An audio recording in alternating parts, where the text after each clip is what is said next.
wondering how I got into this mix. Mind playing tricks and I'm fiending for a fix. Habits overriding, imploding into explosion. Tapering away like ocean, coastal erosion. Bringing down balls like Good morning, good afternoon, good evening. This is Derrick Bros. You are listening to the Conscious Resistance Live.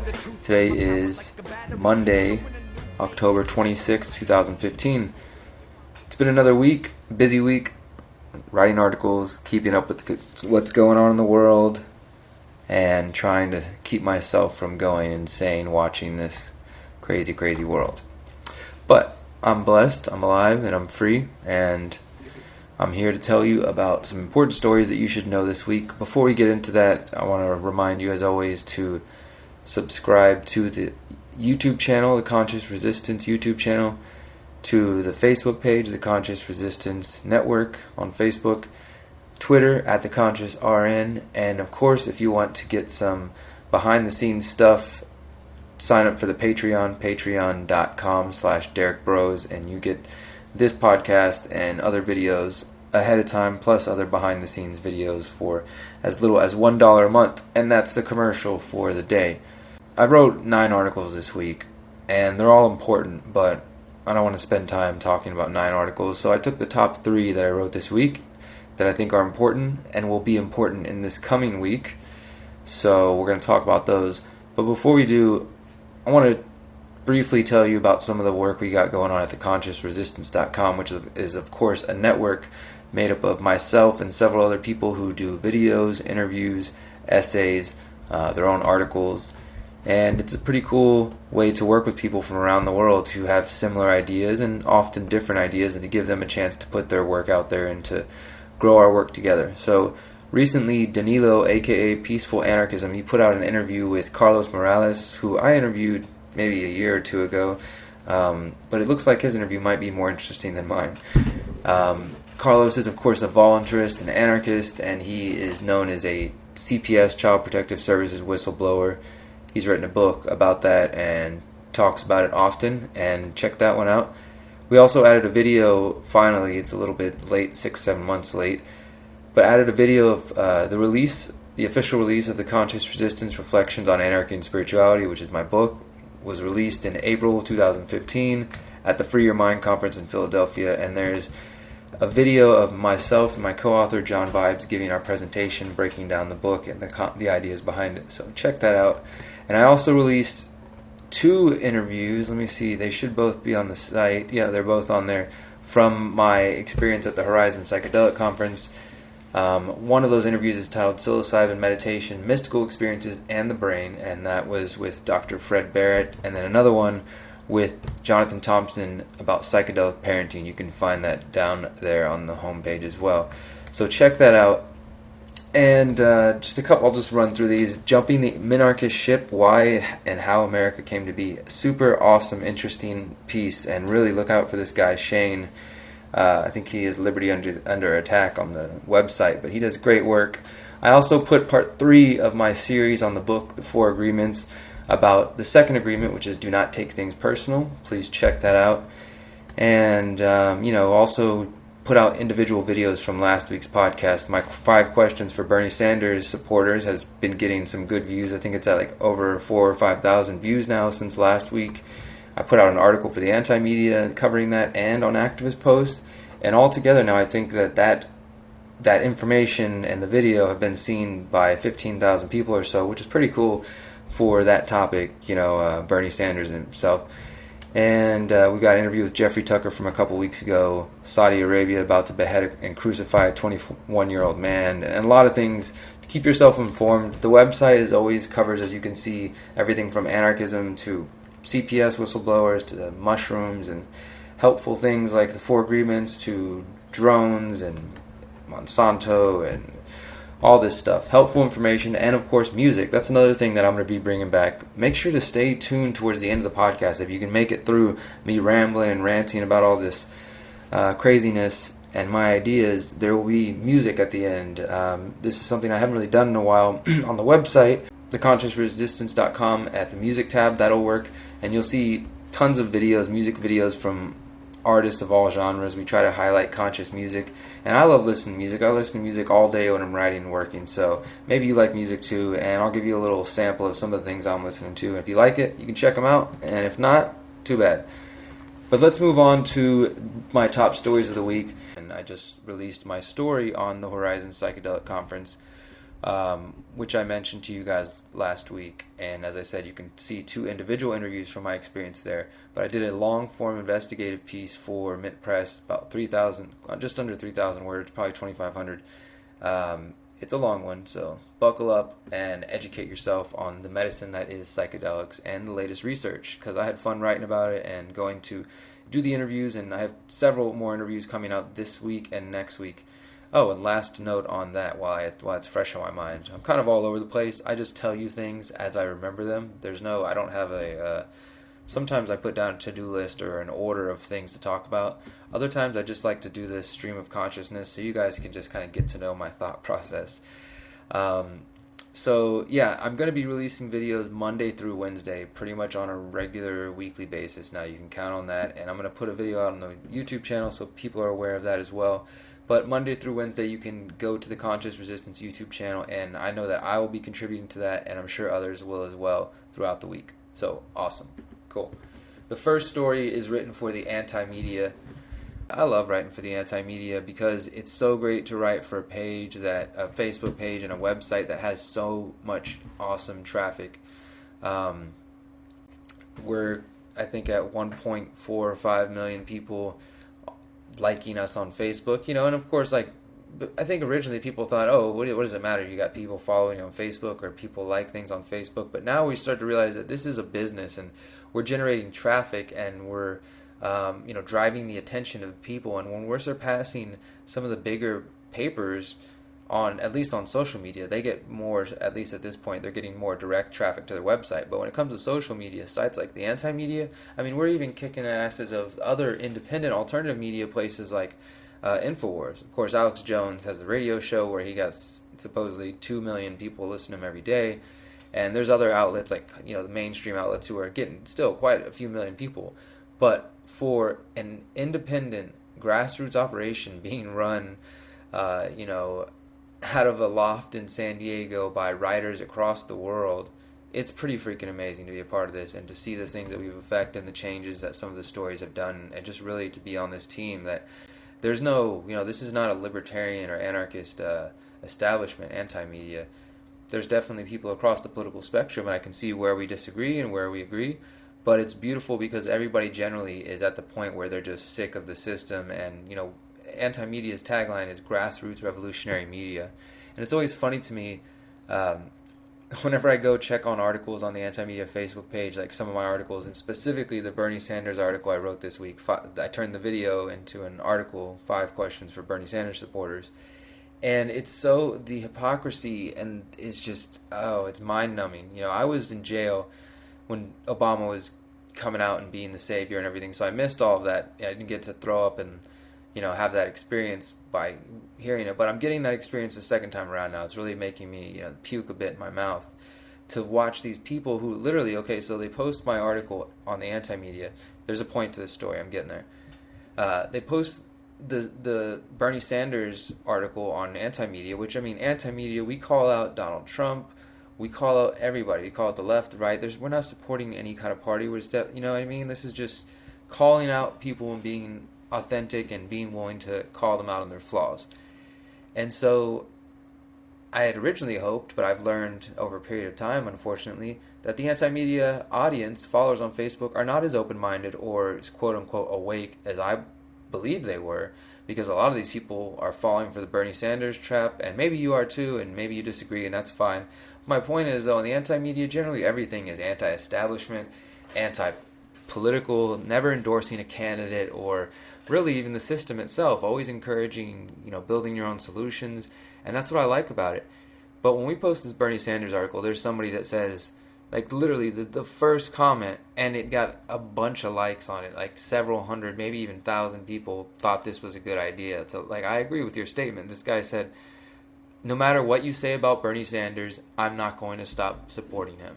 And, and of course, thankfully, a bunch of people came and said, wow, that is, exactly what's wrong with this country. And I guess that's what we were seeing when Obama was running for president, was this, this worship. And so, like I said, I missed that. But now I'm seeing that with Bernie Sanders, not just with Bernie Sanders, but with all these politicians and the way that people do that. They tell you Bernie Sanders is this amazing, awesome person that's going to fix the world and make everything free, and all this hope they're putting in there. But then whenever I ask 5 simple questions that challenge those beliefs, and like I said, they show, okay, maybe there's some flaws in your thoughts on this man. Maybe he's not exactly going to be able to do what he's telling you, at least not in the way he's telling you it's going to happen.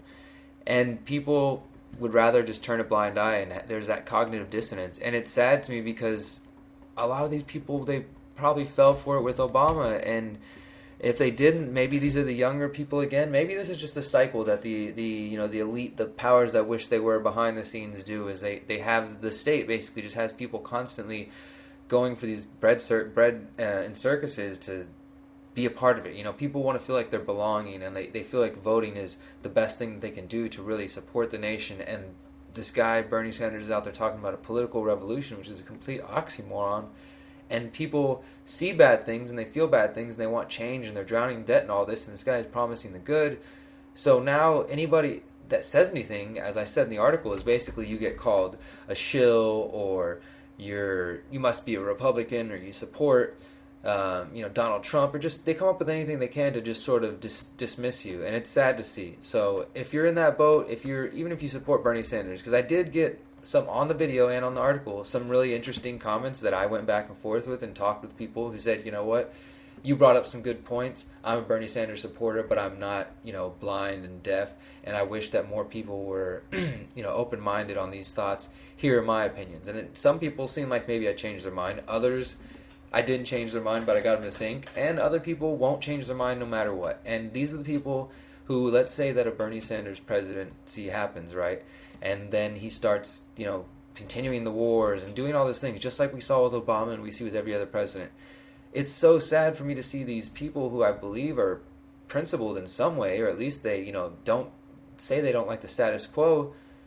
When their candidate gets into office, they then start supporting the status quo, once their candidate starts to show their true colors and become a liar. And it's always sad to see that. So I just wanted to rant about that for a minute. It's just sad to see that. And if you are feeling the burn, keep your mind and your eyes and your heart open to, truth, whether it hurts or not, and whether that means you endorse the candidate or not. And one last point on this before I move forward to the actual news is people tell me, well, if you're just looking for somebody that's going to be perfect and that's going to think exactly like you, then you're going to be waiting forever. And I understand that. Maybe it's unrealistic to have the notion that somebody might actually keep the promises they say and mean the things they say and really stand up for the people. But I think even if, say, Bernie Sanders is a heart of gold, or any of these people, or if I was to go run into politics, that the system itself corrupts people. It's the same thing with the police as an institution. You have to compromise yourself just to be a part of it, to try to infect and change the system. So there really is no way to do it without, you're participating in it, basically. You justify the system. So to me, it's not about finding a perfect candidate, and there's never going to be a perfect candidate, but we definitely need people who are going to be principled. And unfortunately, it seems like the truly principled people have no interest in politics. So for those, it's unfortunate for those who want to vote, but it's not, a dire situation necessarily. The sooner that we accept that the politics won't change the world in the way we want it, the sooner we can start focusing on working on ourselves, working on our communities, and building solutions through ideas like agorism and simply decentralizing, localizing, all this stuff. And I talk plenty about this. We'll talk more about that later. But if you're interested, I promise you, there are tons more solutions. It's not just vote or do nothing. Earlier in the week, I wrote about Neil deGrasse Tyson. I think that's how you say his name. And I never really even knew who the hell this guy was till just a couple of years ago when everybody started paying attention to him and bringing him up, and I didn't really understand it. I was like, okay, so he's a scientist, he's an astrophysicist to be specific, and he's a celebrity one. He's kind of like trying to carry on the torch of Carl Sagan, and he's like Bill Nye. Everybody loves Bill Nye. It's so funny how like back in the day when Bill Nye was on TV, I remember being a kid, the dude was like super cheesy. The show was cool, I guess, but it was really cheesy and just I thought it was stupid. And it's cool that you now when you think about it, oh, they're teaching science to kids, right? I'm sure some of it was propaganda, but it's a cool concept. And now this guy and this Tyson fella are like celebrated as just intellectuals, and every time they say anything, people hang on their every word.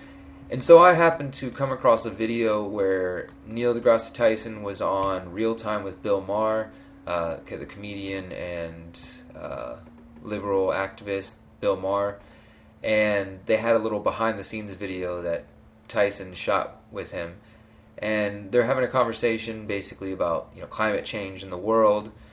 And Maher begins by discussing the drought in California and the possibility of a larger, more lethal drought happening in his lifetime. He asks, "Where do we go?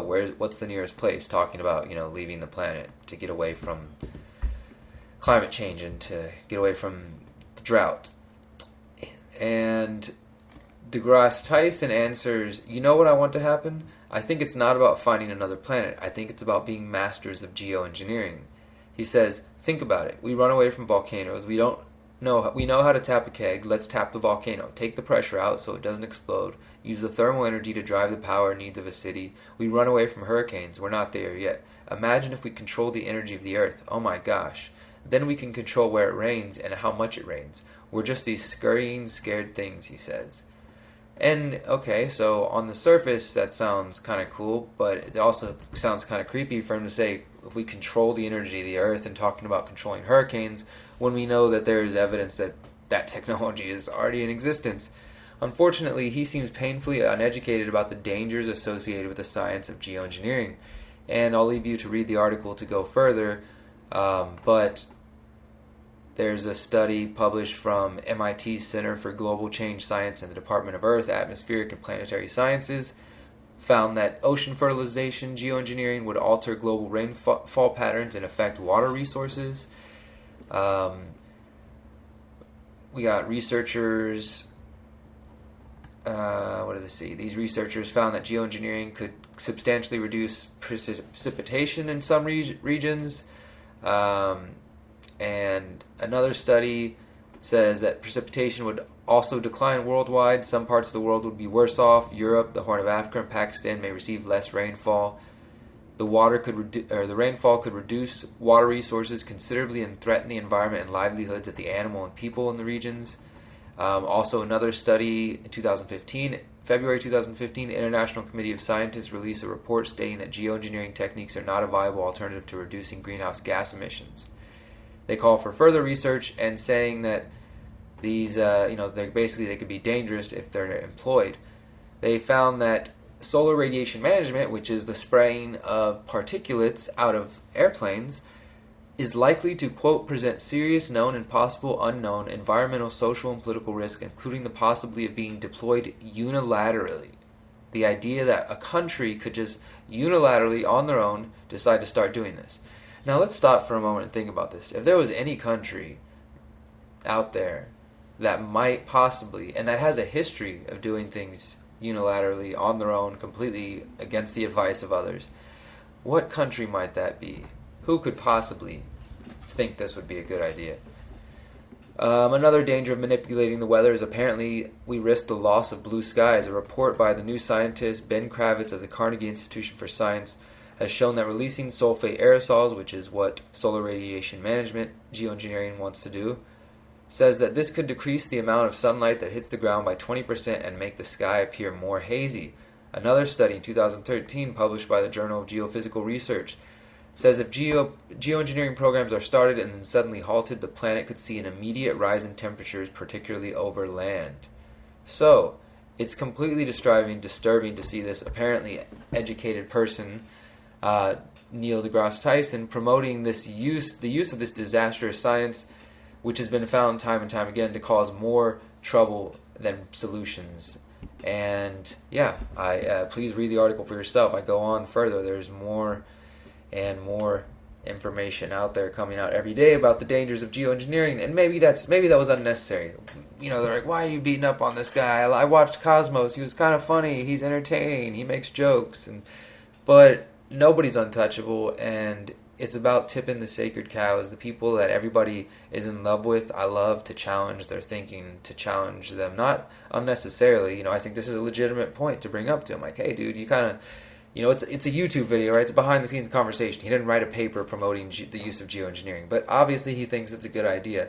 And I saw on somebody commented on one of the articles, this article when it got posted, another talk that he did where he was also promoting geoengineering. So apparently this is a part of his ideas and something that he thinks is good, and I would love to have a conversation with him, because I'm sure that he has to be aware that there's dangers to this, and maybe he is aware and he's not saying to just rush into that. So we just need to have him talk more about this, and that's why I asked, why is he promoting geoengineering? Now, 2 more pieces of information that are vital to knowing what's going on in the United States and what just happened this past week, and I'm sure what they will be talking about all day Monday and throughout the week. President Obama vetoed the military defense budget, otherwise known as the National Defense Authorization Act, or the NDAA, over the Guantanamo Bay prison. He says that the deal won't let him close it, and that's one of his biggest legacies. And so that's what the media, the mainstream, old stream corporate media, is trying to frame the discussion around Guantanamo Bay. But my article here says that actually this should be more about Ukraine and Syria. President Obama used his veto power on Thursday to reject the NDAA of 2016. Obama says the bill would limit the transfer of detainees from the military prison at Guantanamo Bay, Cuba, to the United States. As a result of the veto, the White House has said they will use emergency overseas contingency operations account to cover the shortfall until an agreement is reached. White House spokesman Eric Schultz said the president believes that the men and women who serve in our armed forces deserve adequate and responsible funding, not through a gimmick or not through a slush fund, but one that would and could withstand scrutiny. So basically, this is it's so stupid, because this puts Obama in the position where it's like, oh, he looks good, right? The people who are all concerned about Guantanamo, like myself, are like, oh, Obama's doing something good. Maybe he's going to keep this promise. He vetoed this bill because they wouldn't let him they wouldn't let him transfer detainees out of Guantanamo so it could be shut down. But no, that's not what it's about. Actually, Obama and the Republicans, and this is just, there's multiple layers here that we're going to go through. The first layer, of course, is what the old stream is talking about. This is where they want you to focus on this aspect, but they're not really putting it in the terms that you should. Essentially, we have a president who is a freaking neocon war hawk, and we have all the Republicans who are just as bloodthirsty. But Obama is calling for spending limits to be raised on defense, which is military, and for non-defense. And the Republicans only want to raise spending limits for the military, for defense, but not for other non-defense areas. So basically, they're just arguing about how much money to raise and which areas. So it's funny. They're both wanting more money, but they just disagree on which areas. Obama is trying to get $38 billion more for the military, to cover all the costs and to run an empire, basically.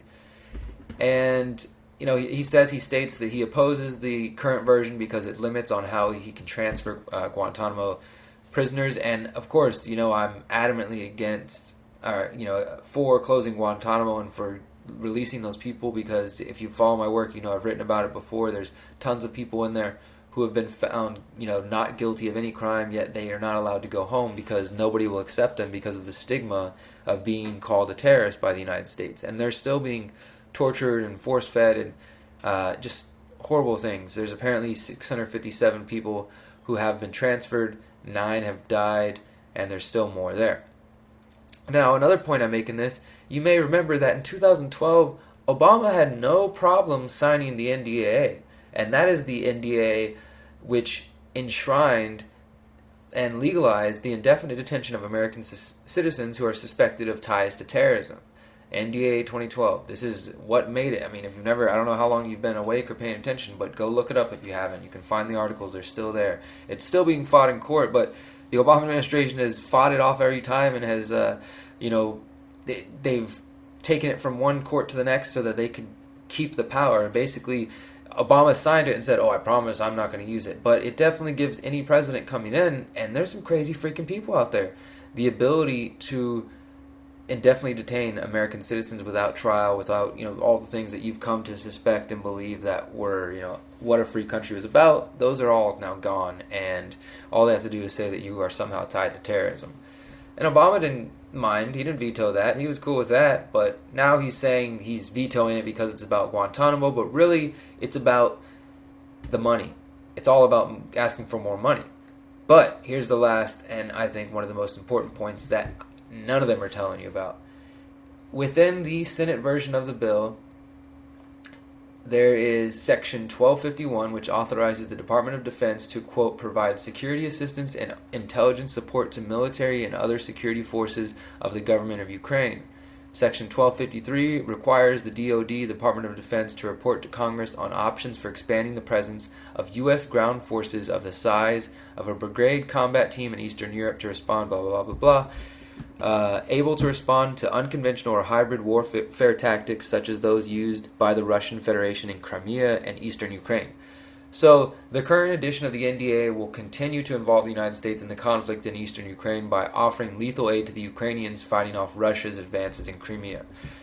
Section 1532 of the House version gives the DoD permission to, quote, provide assistance and sustainment to the military and national security forces of Ukraine through 2016, including providing lethal weapons of a defensive nature to the security forces of Ukraine.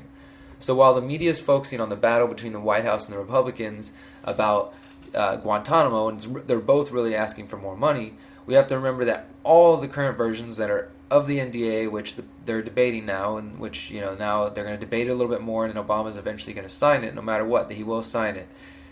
All of the versions that exist will continue the proxy war that's taking place between the United States and Russia, and possibly accelerate us towards a direct conflict over Ukraine, and this is also taking place as the situation in Syria develops.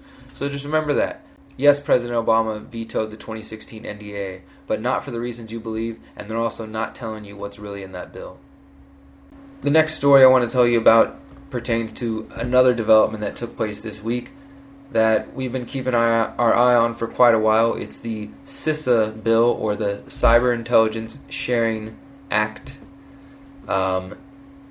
Basically, this bill is the distant cousin, the surviving family member of several bills that were defeated through internet activism and through, maybe through some politicians that actually gave a damn at the time. Some of you might remember the CISPA bill and SOPA and CETA. I mean, there's been several of them over the past 5 years or so, but it's the Cyber and Security Information Sharing Act, which the U.S. Senate approved with a vote of 83 to 14 this week.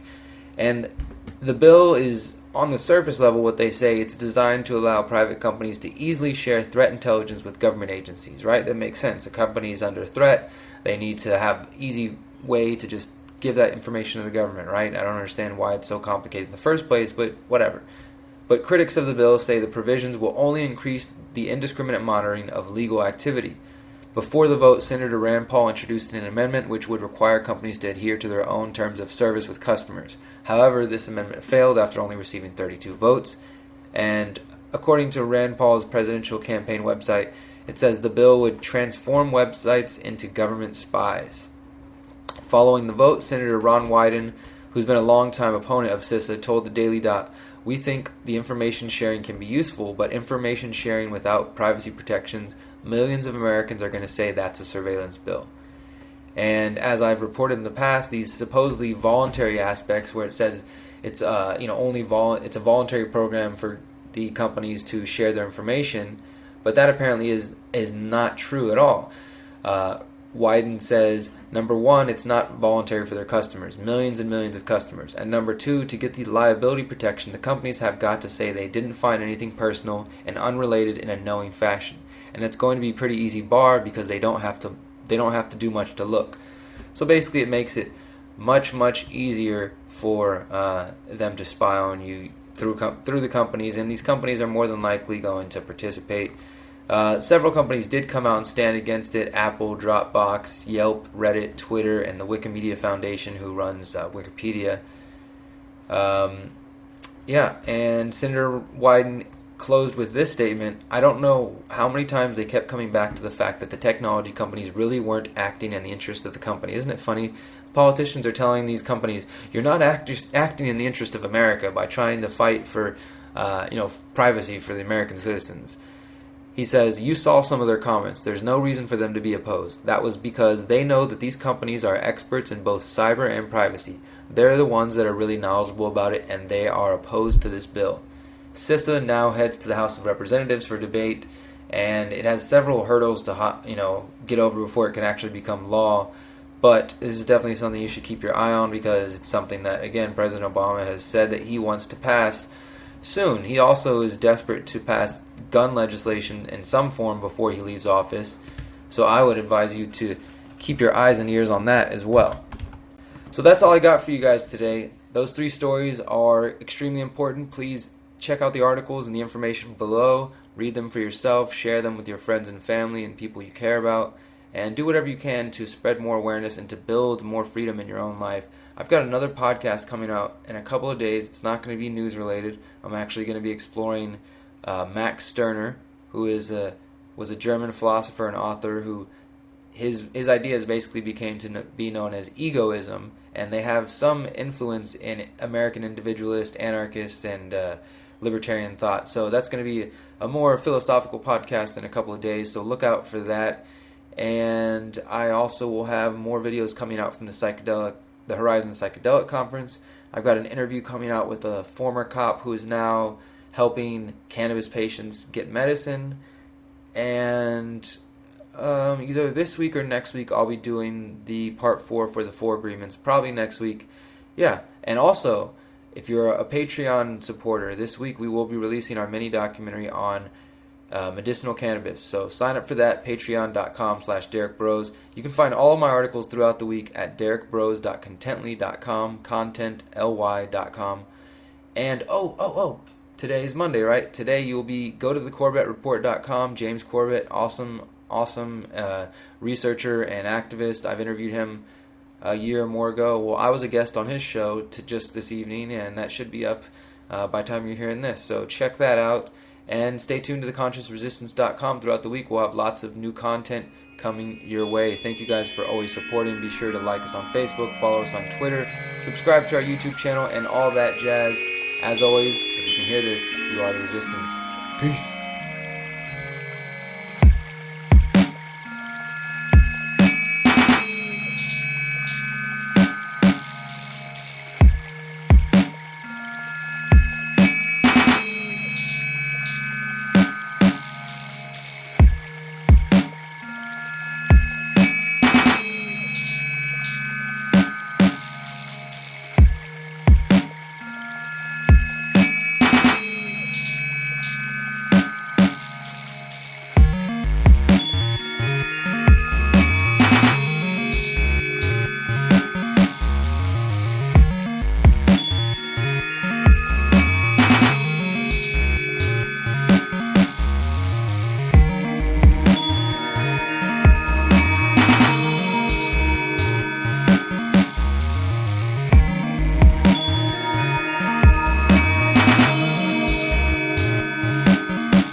When Earth was still young and giants still roamed the earth, a great sickness came upon them. All of them died, except for a small boy. One day while he was playing, a snake bit him. The boy cried and cried. The blood came out, and finally he died. With his tears our lakes became. With his blood the red clay became. With his body our mountains became. And that was how Earth became.